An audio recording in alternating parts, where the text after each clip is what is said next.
The Ride to Happiness at Plopsaland De Panne is the first ever Mack Xtreme Spinning coaster to open in Europe, and as such, it's something rather special. Is it any good though, and what does it feel like to ride a coaster that can move through the elements in such a crazy and varied fashion? Let's find out. I'm Rollercoaster David, and this is my review of the Ride to Happiness. Let's start out as always with a detailed look at the ride's layout. The Ride to Happiness starts with a slow heartline roll that turns to the right as you exit the station. Manufacturer Mack call this a curved JoJo roll, and it leaves riders with no doubts that this is a ride that's going to flip you upside down multiple times. This heartline roll leads into the ride's first launch, and after a few moments rest while the train spins, you get launched to the top speed of 56 miles per hour or 90 kilometers per hour. You then rocket up into a top hat style element that has an outward bank turn at the top before you go straight into a cliffhanger near vertical drop. The next element is a banana roll, which is the first time this element has been built on a spinning coaster, and the first element of its kind in Europe. Next is a fairly standard vertical loop, inverting the ride once more before you pull up and into a 0G roll.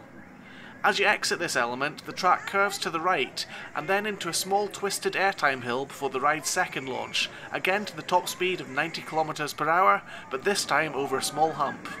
Next up is a double inverting dive loop, and as you exit this element you pull up into a large airtime hill. After this you enter a turn that banks to the left and leads into the ride's finale, a double up sequence of airtime hills before you hit the ride's brakes. All that's left after that is a slow turn to the left before you glide back into the station. There's really a lot going on this ride, and even without the spinning cars, I think it would be a fantastic coaster. But when you add the spinning aspect to an already good layout, it transforms the ride into something entirely different.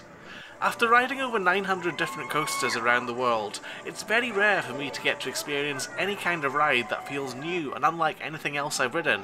But the Ride to Happiness is genuinely something new, something different, and something wonderful. I was shocked by how good my first ride in it was, and was completely taken aback by how it really was unlike any other coaster I've experienced before. Even a simple element like a vertical loop felt new and different as the cars spin all the way around it, and every ride offered a different variation on the way you can feel the ride's forces. The spinning seems completely random, so you experience different elements differently every time you ride. It kind of feels like you're nearly constantly spinning in every direction, upside down, back to front, and everything else in between. Despite this though, it never feels uncomfortable, and I didn't even have the slightest bit of nausea when riding it. I think this is probably down to the expert pacing of the ride, which has most of the high up inversions and twisty bits taken at a relatively low speed, and the trains themselves are fine tuned so they don't spin excessively. It's impressive that a coaster with this many axes of movement doesn't get uncomfortable, but the Ride to Happiness really is a masterpiece of engineering design. It's incredibly smooth as well, with no rattle or shake to the cars, and the seats and restraints are super comfy, as you'd expect from a modern Mack ride. Despite seeming to go through elements slowly though, this ride packs a punch of some serious airtime, particularly if you're in the front car. The first element after the launch gives some incredible ejector airtime, and this is heightened by the stunning view you get as you spin up high above the ground. I'd even go as far as to say that in the front, this part of the ride is some of the strongest airtime I've experienced on any Mack coaster, rivaling the insane ejector airtime hill on Helix at Liseberg.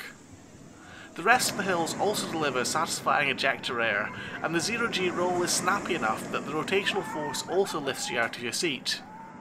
The launches aren't particularly powerful, but they are free spinning, which does make them much more interesting to me.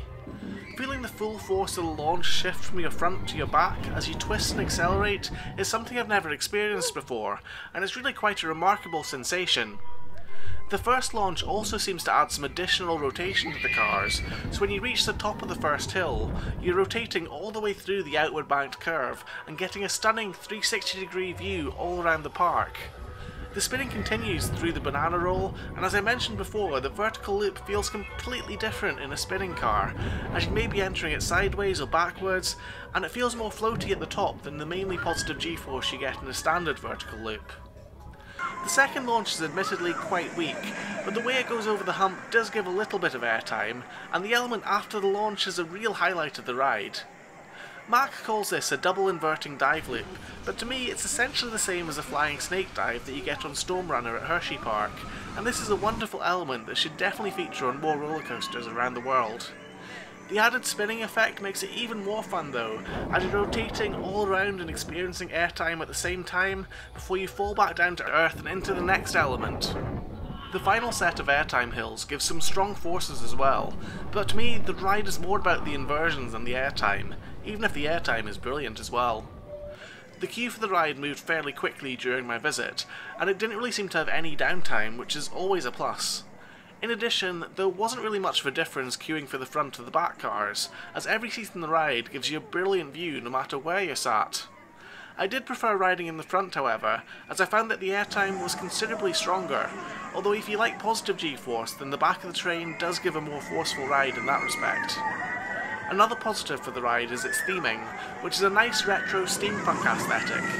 It's meant to be based around the Tomorrowland Belgian dance music festival, but that pretty much translates to positive steampunk vibes. In the station, there's a large video projection of a robot that exudes positivity and tells you how this ride will change you for the better, giving life-affirming messages right as you set off. Live today, love tomorrow, unite forever. The area around the ride has also been nicely landscaped, and I expect this will look even better in a couple of years when some of the plants have fully grown. The onboard soundtrack also adds another layer of fun to the ride, and while I wouldn't say it's perfectly synced to the track, it does manage to make the ride seem that little bit more epic, and adds another dimension to your overall enjoyment.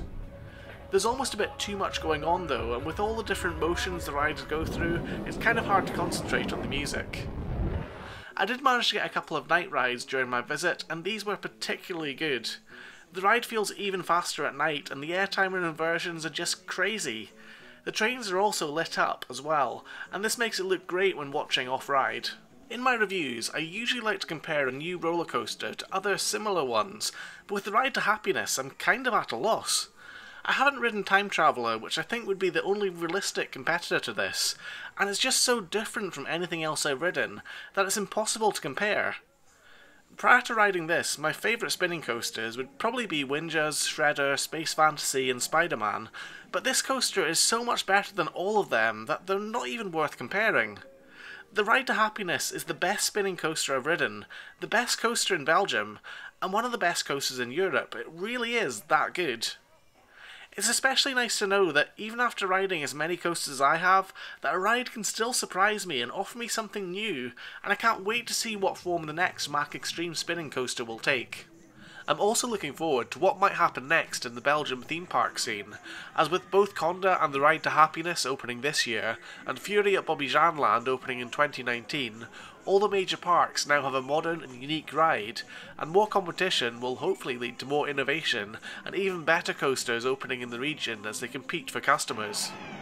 Hopefully you've enjoyed my review of the Ride to Happiness, and if you have, and are feeling extra lovely, then why not give that like button a click, and keep an eye out for more videos from me in the near future. I've been Rollercoaster David, thanks so much for watching, and I'll see you again in another video very soon.